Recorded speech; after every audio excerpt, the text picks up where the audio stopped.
بسم اللہ الرحمن الرحیم۔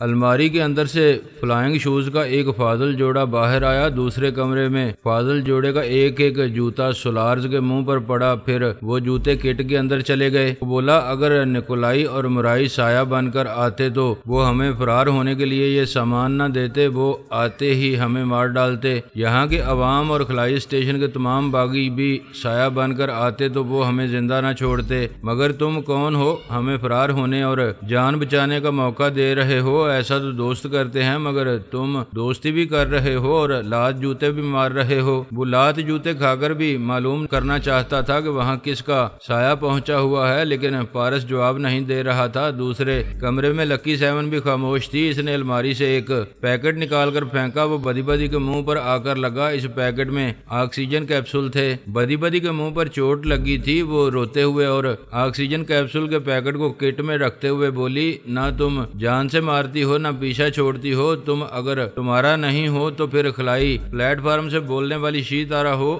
وہ وہاں سایہ بنی ہوئی تھی۔ کئی گھنٹے گزر چکے ہیں، شی تارا یہاں آ چکی ہوگی، پلیز بتا دو کیا تم شی تارا ہو؟ اس کے سینے پر پلاسٹک کا ایک کین آ کر لگا، پھر وہ بستر پر گر پڑا۔ وہ تکلیف سے کراہنے لگی۔ اس پلاسٹک کے کین میں فلائنگ شوز کے لیے فاضل ایندھن تھا۔ دونوں کمروں میں باپ بیٹی کی کٹ ضروری سامان سے بھر گئی تھی۔ انہوں نے اپنی اپنی کٹ کو پشت پر باندھ لیا، پھر وہ اپنے اپنے کمروں سے باہر آئے۔ بدی بدی دوڑتی ہوئی آ کر باپ سے لپٹ گئی، روتے ہوئے بولی، بوب میں آپ کو پریشان نہیں کرنا چاہتی، مگر اس نے مجھے بہت مارا ہے، وہ میرے بہت قریب کہیں موجود ہے۔ اس نے بیٹی کو تھپک کر کہا، میرے ساتھ بھی یہی ہوا ہے، کسی نے میری پٹائی کی ہے، کوئی سایہ میرے قریب کہیں موجود تھا۔ لیکن بوب وہ دونوں گونگے ہیں، کچھ بولتے نہیں ہیں۔ کیا ہمیں یقین کرنا چاہیے کہ تمہارا اور پارس مرنے کے بعد بھی زندہ ہیں؟ سولارز کے کچھ کہنے سے پہلے دو گارڈز تیزی سے چلتے ہوئے آئے، پھر ایک گارڈ نے کہا، سولارز اعظم بڑی حیرانی کی بات ہے،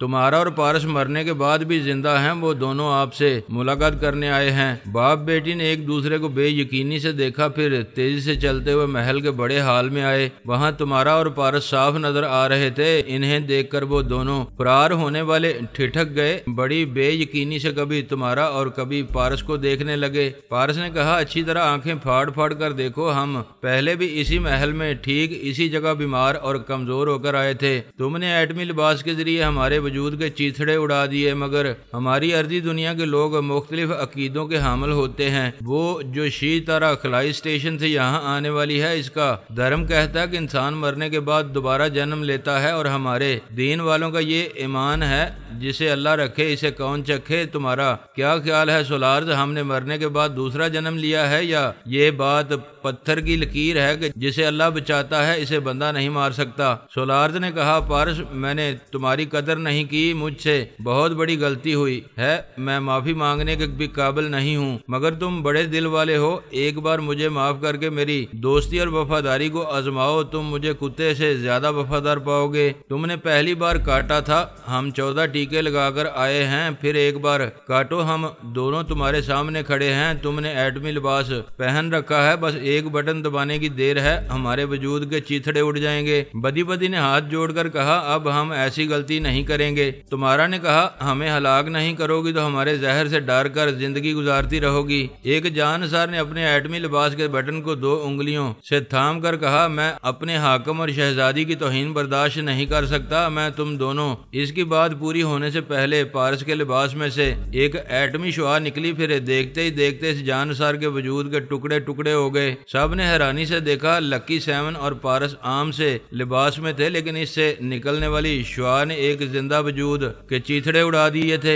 پارس نے کہا، کیوں سولارز، یہ کیسا کمال ہے، ہم عام سے لباس میں ہیں لیکن اس میں سے بھی ایٹمی شعاعیں نکلتی ہیں۔ سولارز نے اپنے سینے پر ہاتھ رکھ کر سر کو جھکا کر کہا، تم بہت با کمال ہو، تم تمہارا سے بہت محبت کرتے ہو، میں تمہیں تمہارا کا واسطہ دے کر التجا کرتا ہوں، مجھے مجھے دوست نہ بناؤ، اپنا غلام بنا لو، میری بیٹی تمہارا کی کنیز بن کر رہے گی۔ باپ بیٹی خلائی سفر کی تیاریاں کر کے جانے ہی والے تھے، پھر یہاں غلام اور کنیزیں بن کر رہنے کی کیا ضرورت ہے؟ ہمیں یقین نہیں ہے کہ تم ہمیں اس زون سے جانے کا موقع دو گے۔ عجیب ناشکرے ہو، میں نے اور تمہارا نے تم باپ بیٹی کے بیڈ روم میں رہ کر تمہارا سامان سفر باندھا ہے، پھر بھی کہہ رہے ہو کہ ہم تمہیں جانے نہیں دیں گے۔ تمہارا نے کہا ہم چاہتے ہیں کہ ٹھوکریں کھاتے رہنے کے لیے یہاں سے جاؤ، آخر کار گھوم پھر کر ہمارے زہر سے مرنے کے لیے دوبارہ ہمارے سامنے آ جاؤ۔ کیا یہ ہماری فراخ دلی نہیں ہے کہ ہم تمہیں کچھ عرصہ جینے کا موقع دے رہے ہیں؟ بدی بدی نے پوچھا کیا واقعی ہم یہاں سے جائیں؟ پارس نے کہا بے شک جاؤ، مگر جانے سے پہلے یہ تو دیکھ لو کہ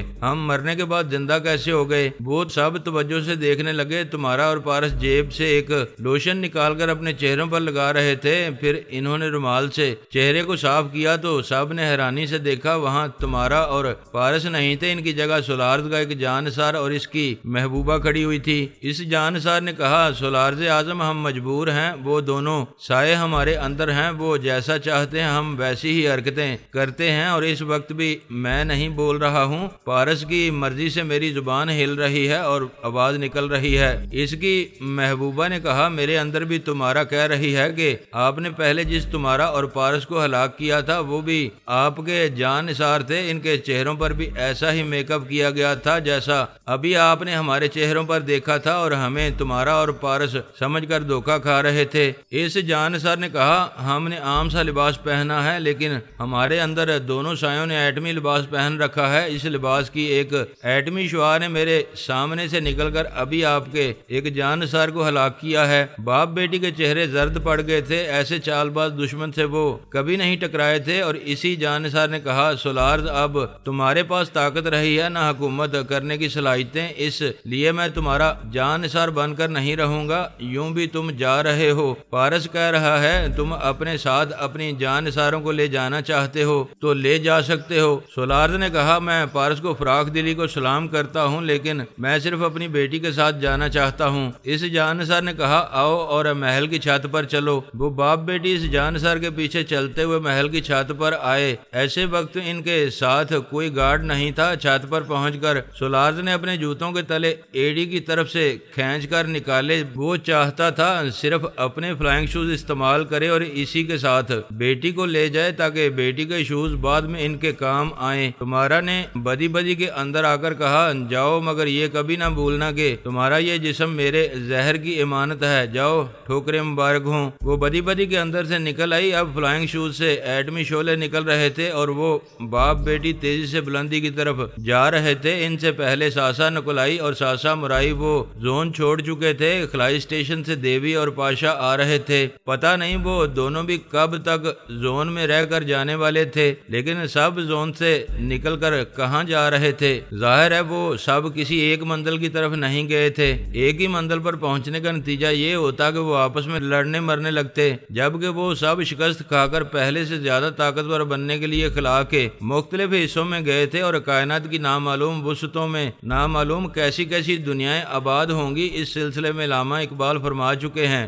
ستاروں سے آگے جہاں اور بھی ہیں۔ نکولائی، مورائی، بدی بدی اور سولارز کن جہانوں میں گئے ہیں اس کا ذکر بعد میں ہوگا۔ ابھی تو خلائی اسٹیشن سے دیبی اور پاشا اور باغیوں کی فوج آ رہی تھی۔ ان میں سے کوئی سائے میں تبدیل نہیں ہوا تھا، لیکن سولارز نے اسی طرح سے سن لیا تھا کہ خلائی اسٹیشن سے 3 عدد مسلح سائے زون میں آئیں گے۔ سولارز بیٹی کے ساتھ خلا میں پرواز کرتے وقت اس سایہ بننے والی فوج کی نظروں میں نہیں آنا چاہتا تھا، اس لیے وہ زون سے نکل کر دوسرے روٹ پر گیا تھا۔ دیوی اور پاشا 3 عدد جان نثاروں کے ساتھ زون میں آ گئے۔ وہ سب جنوبی حصے میں پہنچے تھے۔ وہاں کی رابطہ چوکی کی مسلح پولیس نے جب 3 عدد ایٹمی لباس والوں کو دیکھا تو ان کے آگے اپنے ہتھیار پھینک دیے۔ ایٹمی لباس والے ایک افسر نے پولیس والوں سے کہا میں اپنی فوج کا کمانڈر ہوں، یہاں سولارز کی حکومت کا خاتمہ کرنے آیا ہوں، اگر تم پولیس والے عوام کی حکومت قائم کرنا چاہتے ہو ہتھیار اٹھا لو۔ پھر کمانڈر نے محل والوں سے فون پر رابطہ کیا۔ محل کے ناظم نے بتایا کہ سولارز اپنی بیٹی کے ساتھ یہ زون چھوڑ کر جا چکا ہے۔ کمانڈر نے زون کے ناظم اعلیٰ سے فون پر کہا جیسا کہ تم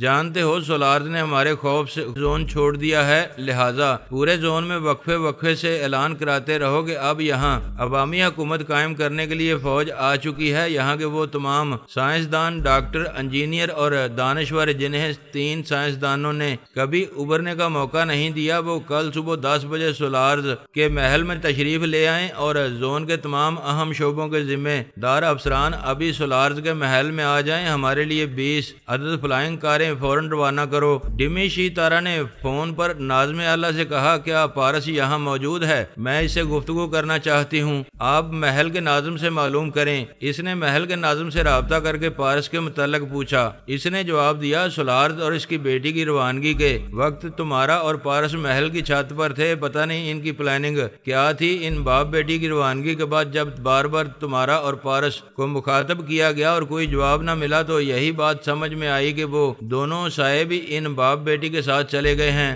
شیتارا نے کہا، جب نکولائی اور مورائی یہاں سے گئے تھے تو یہ کہا جا رہا تھا کہ تمہارا اور پارس سایہ بن کر ان کے تعاقب میں گئے ہیں۔ محل کے ناظم نے کہا، صرف اتنا ہی نہیں، وہ دونوں سائے جسمانی طور پر ظاہر ہو کر محل میں آئے تھے۔ سولارز نے انہیں تمہارا اور پارس سمجھ کر ہلاک کر دیا تھا، بعد میں پتا چلا جنہیں ہلاک کیا گیا تھا وہ نکلی تمہارا اور پارس تھے۔ کیا پارس نے سولارز سے انتقام نہیں لیا؟ اس سے بڑا انتقام اور کیا ہوگا؟ اس نے سولارز کو سایہ بنانے والی گولیوں کا جعلی فارمولہ دیا تھا۔ وہ باپ بیٹی ایک بار سایہ بننے کے بعد دوسری بار سایہ میں تبدیل نہیں ہو سکے، انہیں یہاں کی حکومت سے دستبردار ہو کر بھاگنا پڑا۔ حیرانی کی بات یہ ہے کہ پارس نے ان باپ بیٹی کو فرار ہونے کا موقع دیا، جبکہ وہ جانی دشمن تھے، وہ ان دونوں کو ہلاک کر سکتا تھا۔ شیتارا نے پوچھا، اب تم لوگوں کا خیال ہے کہ وہ دونوں سائے باپ بیٹی کے ساتھ جا چکے ہیں؟ جی ہاں، وہ دونوں پہلے بھی نکولائی اور مورائی کے ساتھ گئے تھے، پھر واپس آ گئے تھے، توقع ہے کہ شاید وہ پھر واپس آ جائیں۔ زون کا ناظم اعلیٰ تمہارا اور پارس کے بارے میں کچھ نہیں جانتا ہے؟ کیا وہ دونوں یہاں کے اہم اکابرین اور ماہرین سے رابطہ نہیں رکھتے تھے؟ جب ان دونوں کے بارے میں ناظم اعلیٰ کچھ نہیں جانتا ہے تو دوسرے اہم شعبوں کے افسران بھی شاید ہی ان کے متعلق کچھ جانتے ہوں۔ شیتارا نے فون بند کیا، پھر پاشا کو دیکھتے ہوئے کہا، وہ پکا بدماش ہے، اب تک یہاں سے 3 سائنسدانوں کو بھگا چکا ہے، لیکن یہاں کا ناظم اعلیٰ ایسے کارنامے انجام دینے والے سے بے خبر ہے۔ کسی حکمران کے لیے یہاں کی کرسی خالی ہے، لیکن پارس نے کرسی پر نہ تو خود قبضہ جمایا ہے اور نہ ہی کسی نمائندے کو اس کرسی پر بٹھایا ہے، جبکہ وہ آسانی سے ایسا کر سکتا تھا۔ پاشا نے کہا، اس کی ایسی ہی حرکتیں ہمیں فکر میں مبتلا کر دیتی ہیں کہ آخر وہ چاہتا کیا ہے۔ اگر حکومت کرنا نہیں چاہتا تھا تو سابقہ حکمرانوں کو یہاں سے کیوں بگایا ہے؟ شیتارا نے کہا، اس سے زیادہ ہمیں فکر میں مبتلا کرنے والی یہ بات ہے کہ وہ کہاں ہے۔ میری عقل تسلیم نہیں کرتی کہ وہ سولارز کے ساتھ یہاں سے جا چکا ہے۔ وہ چال باز ہماری راہوں میں نادیدہ دیوار بننے کے لیے موجود ہے، ہو سکتا ہے ہمارے قریب ہی موجود ہو۔ پاشا نے کہا، اور پلیٹ فارم پر انچارج کو چند گھنٹے کے لیے سایہ بنانے والی بھی خاموش ہے۔ مجھے پہلے سے یقین تھا کہ اس سایہ بنانے والی کا تعلق بابا صاحب کے ادارے سے ہے، وہ اس زون میں آتے ہی پارس سے ملاقات کرنے گئی ہوگی۔ فلائنگ کاریں آ گئیں، وہ سب 2 کی تعداد میں اس پر سوار ہو گئے۔ ہر کار کے ساتھ ایک ڈرائیور تھا، ان ڈرائیوروں میں مرد بھی تھے اور عورتیں بھی۔ روشنا اور پاشا جس کار میں سوار ہوئے، اس کی ڈرائیور ایک حسینہ تھی۔ ڈمی شیتارا اور PP-7 کی کار ڈرائیور ایک خوبصورت جوان تھا۔ کمانڈر نے کہا، یہ کاریں پرواز کر سکتی ہیں، لیکن ہم اس کارواں میں سڑکوں پر سے گزریں گے، یہاں کے لوگوں کو یقین دلاتے ہوئے جائیں گے کہ ہم ان کی حکومت قائم کرنے آئے ہیں۔ وہ تمام کاریں سڑکوں پر سے گزرنے لگیں۔ راستے میں کہیں ہریالی تھی اور کہیں چھوٹے بڑے شہر تھے۔ شہروں میں ان کاروں کی رفتار سست ہو جاتی تھی۔ ایٹمی لباس پہنے ہوئے جانثار چیخ چیخ کر لوگوں سے کہتے تھے کہ غلامی کا دور ختم ہو چکا ہے، اب وہ آزاد ہیں اور جلد ہی وہاں عوامی حکومت قائم کی جائے گی۔ شہروں سے نکلنے کے بعد وہ کاریں 150 کلومیٹر کی رفتار سے فاصلہ طے کر رہی تھیں۔ سفر کے دوران شیتارا اور PP-7 کے ڈرائیور نے پوچھا، PP-7 یہ جو تمہارے ساتھ حسینہ ہے، اس کا نام کیا ہے؟ PP-7 نے کہا، یہ میری مالکہ ہے اور تم یہاں کے سرکاری ملازم ہو، اپنا کام کرو، نام نہ پوچھو۔ وہ دونوں خلائی زبان میں بول رہے تھے۔ سایہ بنی ہوئی دیوی اپنی ڈمی کے اندر رہ کر ان کی باتیں کسی حد تک سمجھ رہی تھی۔ نوجوان ڈرائیور نے کہا، PP-7 تم یہ بول رہے ہو کہ پچھلی سرکار ختم ہو چکی ہے، میں سرکاری ملازم نہیں ہوں اور عوامی حکومت میں یہ حسینہ ایک ربوٹ کی مالک نہیں رہے گی، کیونکہ تم آئندہ حکومت کی پراپرٹی رہو گے۔ عوامی حکومت میں کسی سے کوئی چیز چھینی نہیں جاتی، پھر بھی میری مالکہ سے مجھے کیوں چھین لیا جائے گا؟ اس لیے کہ تم اسی زون میں تیار کیے گئے ہو، تم اس حسینہ کی نہیں، اس زون کی ملکیت ہو۔ دیوی نے سوچ کے ذریعے اپنی ڈمی شیتارا سے کہا، اس کے انداز گفتگو سے یہ شبہ ہو رہا ہے کہ یہ پارس ہے، تم اس سے باتیں کرو۔ ڈمی نے کہا، تم دونوں اپنی زبان میں گفتگو کر رہے ہو اور میں خود کو غیر اور اجنبی سمجھ رہی ہوں، کیا تم PP7 کی طرح انگریزی بول سکتے ہو؟ نوجوان ڈرائیور نے کہا، ہمارے دماغ میں قدرتی طور پر ایک ٹرانسلیٹر ہے، اس کے ذریعے ہم کسی بھی زبان کو سمجھ سکتے ہیں اور بول سکتے ہیں۔ کیا میں ابھی صحیح انگریزی بول رہا ہوں؟ بالکل صحیح بول رہے ہو، مجھے خوشی ہو رہی ہے۔ میں نے PP7 سے تمہارا نام پوچھا تھا، میرا نام شیتارا ہے اور تمہارا نام؟ میرا نام پارس ہے۔ دیوی اور شیتارا دونوں چونک گئیں، حیران بھی ہوئیں، وہ سوچ بھی نہیں سکتی تھی کہ پارس چہرہ بدلنے کے بعد اپنا اصلی نام بتا دے گا۔ ڈمی نے دیوی کی ہدایت کے مطابق کہا، اگر تم پارس ہو تو تم نے اپنا چہرہ کیوں تبدیل کیا ہے، اور اگر تبدیل کیا ہے تو اصل نام کیوں بتا رہے ہو؟ دراصل میں ہمیشہ سایہ بن کر رہنا نہیں چاہتا، جب مجھے پتا چلا کہ پاشا خلائی اسٹیشن تک پہنچ گیا ہے تو میں نے یہ بیش بدل لیا۔ عقل کہتی ہے پاشا جیسا خر دماغ یہاں تک آ سکتا ہے تو نہ جانے اور کتنے عقل کے دشمن اور جان کے دشمن آتے رہیں گے۔ تم پارس ہو تو مجھے شیتارا کی حیثیت سے جانتے ہوگے، پھر میرا نام کیوں پوچھ رہے تھے؟ میں نے پوچھا اور تم نے بتا دیا، اس کا یہ مطلب نہیں ہے کہ میں نے تمہیں شیتارا تسلیم کر لیا ہے، کیونکہ شیتارا کے پاس سایہ بنانے والی گولیاں نہیں ہیں۔ تم نے پلیٹ فارم کے انچارج کو سایہ کیسے بنا دیا تھا؟ میں دیوی کہلانے والی شیتارا ہوں اور وہ غیر معمولی گولیاں صرف تمہارے خاندان میں نہیں ہیں، میرے پاس بھی ہیں۔ پھر تم سایہ کیوں نہیں بنتی ہو؟ تم نے PP7 کے ساتھ خلا میں سفر کیا، خلائی اسٹیشن میں رہیں، اب یہاں ہو اور ہر جگہ گوشت پوست کے نظر آنے والے جسم میں دکھائی دیتی ہو۔ جب میں خطرہ محسوس کروں گی تو سایہ بن جاؤں گی۔ تم سایہ بن جاؤ یا اسیب اور چڑیل، میں ثابت کر دوں گا کہ تم ایک ڈمی ہو، دیوی شیتارا نہیں ہو۔ PP7 نے غصے سے کہا، دیوی جی یہ آپ کو چڑیل کہہ رہا ہے، کیا میں اس کی گردن توڑ دوں؟ ڈمی نے کہا، نہیں، غصہ برداشت کرو پارس، میں تمہاری چالاکیوں اور چال بازیوں سے محتاط رہوں گی۔ پتہ نہیں تم کیا سوچ کر اس کار کے ڈرائیور بن کر آئے ہو اور آئندہ کیا کرنے والے ہو۔ میں تمہیں اپنا مان کر سمجھاتی ہوں کہ میرے راستے کا پتھر نہ بننا۔ میرے پاس صرف ایک ربوٹ کی ہی طاقت نہیں ہے، تم خود پر برا وقت لانا چاہو گے تو پھر دکھاؤں گی کہ میں یہاں کتنی طاقتور بن کر آئی ہوں۔ مجھے صرف اتنا سمجھا دو کہ تم وقت مقررہ تک رپوش رہنے والی تھیں، پھر اس طرح ظاہر ہو کر علم نجوم جوتش ودیا کو کیوں جٹلا رہی ہو؟ میں نے جٹلایا نہیں ہے، اب بھی میک اپ میں رپوش ہوں، لیکن یہ تمہارا چلتا پھرتا بدن تو ظاہر ہے اس بدن کا وہی ناپ ہے نا، 36 32 36۔ PP7 نے کہا، دیوی جی یہ آپ سے بدتمیزی کر رہا ہے، اس کی شامت آ گئی ہے۔ نہیں PP7 برداشت کرو، یہ تمہارا روبوٹ جب بدتمیزی کو سمجھ رہا ہے تو گالیوں کو بھی سمجھتا ہوگا۔ کامان PP7 ان گالیوں کے معنی سمجھو اور سمجھاؤ۔ یہ کہتے ہی وہ PP7 اور دیوی کو سڑی سڑی گالیاں دینے لگا۔ وہ ایسی گالیاں تھیں کہ PP7 سنتے ہی پاگل ہو گیا، جنون میں مبتلا ہو کر آگے بیٹھے ہوئے خوبرو ڈرائیور کی گردن دبوچ لی۔ پارس اس ڈرائیور کے اندر تھا، جیسے ہی وہ ڈرائیور کی گردن پر ہاتھ لایا، اس نے اس کے اندر سے نکل کر روبوٹ کے پیچھے آ کر ریگولیٹر کو 0 وولٹیج پر کر دیا۔ وہ فولادی روبوٹ پوری طرح ڈرائیور کی گردن نہ دبوچ سکا، بے جان ہو کر اگلی سیٹ کی طرف لڑک گیا۔ وہ روبوٹ دیوی کا ایک طاقتور سہارا تھا، اسے اچانک ہی بے جان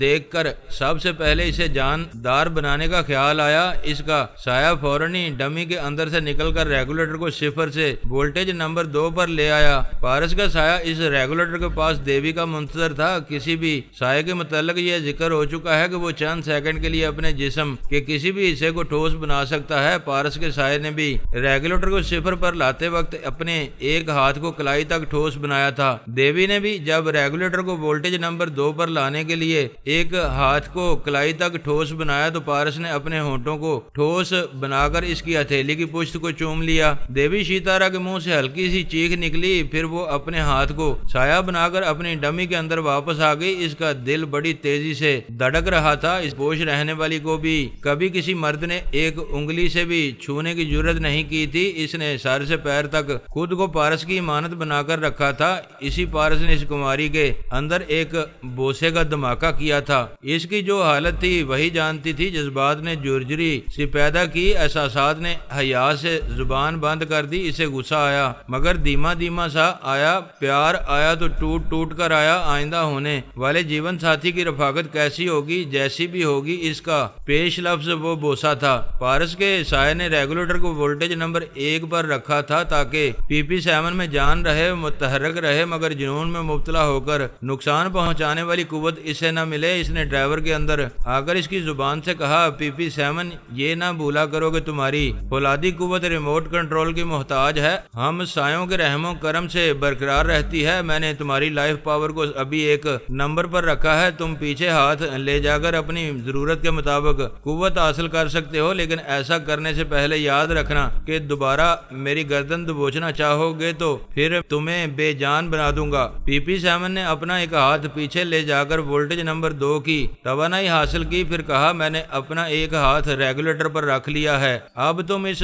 ہاتھ کو نہ ہٹا سکو گے اور نہ ریگولیٹر کو چھو سکو گے۔ ایسا کہنے کے بعد وہ اپنا دوسرا ہاتھ ڈرائیور کی گردن کی طرف بڑھانا چاہتا تھا، اس کا ہاتھ ذرا سا آگے بڑھا، پھر وہ سر سے پیر تک اسٹاپ ہو گیا۔ پارس نے کہا، تم نے یہ نہیں سوچا کہ میرے پاس ریموٹ کنٹرولر ہو سکتا ہے؟ تھوڑی دیر بعد PP7 پھر متحرک ہو گیا۔ اس نے کہا، دیوی جی یہ ریموٹ کنٹرولر کے ذریعے مجھے اسٹاپ کر رہا ہے، آپ اپنے ریموٹ کنٹرولر سے مجھے فوراً ہی متحرک کیوں نہیں کر رہی ہیں؟ پارس نے کہا، تمہاری دیوی جی ایک مشرقی عورت ہے، اس وقت وہ شرم و حیا کی برسات میں بھیگ رہی ہے، تم فولادی روبوٹ ہو، اگر ہمارے جذبات کو سمجھتے تو اس وقت اپنے معاملے میں نہ الجھاتے، تم اتنے دن ارضی دنیا میں رہے، دیوی کے ساتھ جا کر کوئی بھارتی فلم دیکھ لیتے تو ابھی مجھے اور دیوی جی کو بارش میں بھیگ کر ناچنے گانے کا موقع دیتے۔ شیتارا دیوی کی موجودہ حالت سے بے خبر تھی۔ پارس سے پوچھا، تم مسخرہ بننے کے لیے بے تکی باتیں کیوں کر رہے ہو؟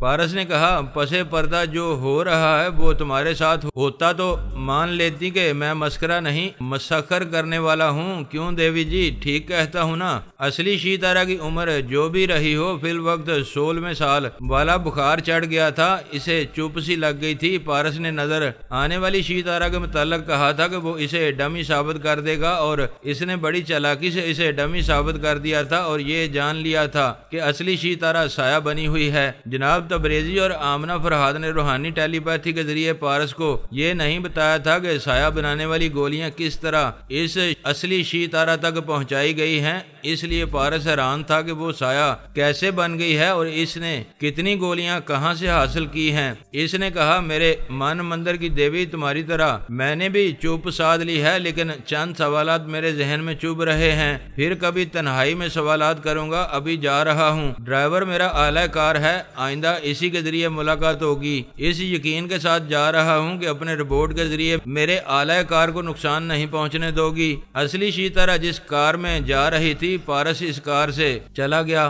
روشنا اور پاشا جس کار میں تھے، اس کار کو ایک حسینہ ڈرائیو کر رہی تھی۔ پارس کی طرح لکی 7 نے اس حسینہ کو اپنا اعلی کار بنایا تھا اور سایہ بنی ہوئی اس کے اندر موجود تھی۔ جب کار میں سفر شروع ہوا تو لکی 7 نے اس حسینہ کے ذریعے کہا، روشنا تم مجھے نہیں جانتی ہو، لیکن میں تمہیں اس لیے جانتی ہوں کہ تم یہاں کی شہزادی بدی بدی کی سہیلی تھی۔ روشنا نے کہا، اس کمینی کا نام مت لو، بڑی سہیلی بنتی تھی، مجھے اپنی عرضی دنیا میں بے یارو مددگار چھوڑ آئی تھی، اچھا ہوا وہ یہاں سے ذلیل ہو کر بھاگ گئی ہے، اس کے چلے جانے سے اس کے تمام عاشق اداس ہو گئے ہیں، لیکن تم یہاں جتنے عاشق چھوڑ کر گئی تھی وہ تمہیں دیکھ کر خوشیاں منائیں گے، تمہاری راتیں بھی بڑی رنگین گزریں گی۔ وہ غصے سے بولی، کیا بکواس کر رہی ہو، میں بدی بدی کی طرح بے شرم نہیں ہوں، میرا ایک ہی عاشق ہے اور یہ ابھی میرے ساتھ ہے۔ اچھا یہ نیا ہے، عرضی دنیا سے لائی ہو؟ روشنا یہ ایک ہی تمہارے پاس ٹک جائے تو اچھا ہے، عورت چاہے جتنے جوتے بدل کر پہنے لیکن عاشق ایک ہی ہونا چاہیے، عاشق اور جوتے میں فرق ہوتا ہے۔ یو شٹ اپ، بکواس مت کرو۔